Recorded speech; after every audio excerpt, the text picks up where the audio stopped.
Ampitsikina indray tompoko lahy sy tompoko vavy niandorana ny arahaba mba hampiraritso anao amin'ny alina zoma fa 20 ny volana aprily ity. Arasaina ianao anaraka ireo angom-baovao ho tanterany mpanao gazetiny MATV amin'ny alina ity. Isataratsika azy aza dia makasika ny fanoloana ny mpikambana ao anatin'ny gouvernemanta mahafaly solon'andrasana Olivier Omaly.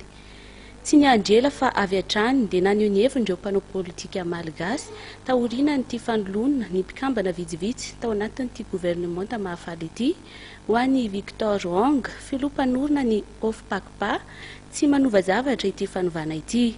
Nanambara ity farany fa ny fanovana ny rafi-pitantanana sy ny fampihavanana no tokony ataon'ny fitondrana. Arao ny fanadihadina.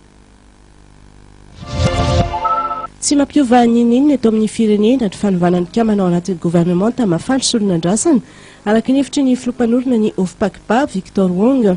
Ho an'ity mpanao politika ity dia ny rafi-pitantanana eto amin'ny firenena mihitsy no simba ary ilana fanovana. Gouvernemanta vao mitsangana zany aloha dia tsara kanefa inona moa zany zavatra ho isy zavatra efa mitovy amin'ny pomalo zany ny rafi-pitantanana eto Madagasikara. Niza na soloana injato amina rivo repikambana anaty gouvernement tsy misy zavatra miova eto. Tiako tenenina zany dia tsotra ova io rafi-pitantanana io raha tena tsy voaova io tsisy zavatra vanina eto Madagasikara na inona ny ataotsika na inona ny ataotsika zay filoham-pirenena miseho mahay hitondra an'io ka raha tsy manova io rafi-pitantanana io tsisy zavatra vita eto. Fa ny tiako atongavana kosa zany tokony fanaraka zany ary manetry tena daholo ny mpanao politika tsirairay mifanatony na ny mpitondra zany tsy mieritreritra tsony fa anazy ty Madagasikara ty fa anvoaka malagasy dia mifanatona dia atao atabatra boribory amin'izay hoe inona ny maromaritra raisana hitantanantsika firenena fa raha zao no mitoy isaky ny filoham-pirenena hiala eto amin'ity tany ity dia tsy maintsy fanenjehana foana. Nilaza ny heviny momba ny raharaha Claudine Razaimamonjy ihany koa i Victor Wong.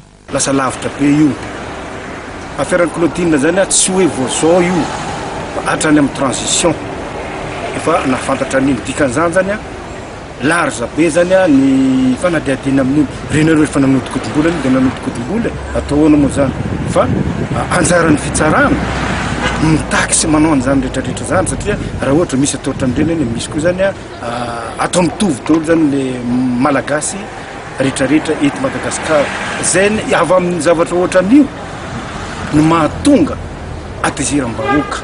Namafisy ny mpanao politika Victor Wong ihany koa fa ilaina ny fanatanterana ny tena fampihavana-pirenena ary ny tsirairay manomboka amin'ny mpitondra no tokony handray andraikitra hatanteraka ny fanovana ny rafi-pitantanana sy ny fampihavanana tena izy.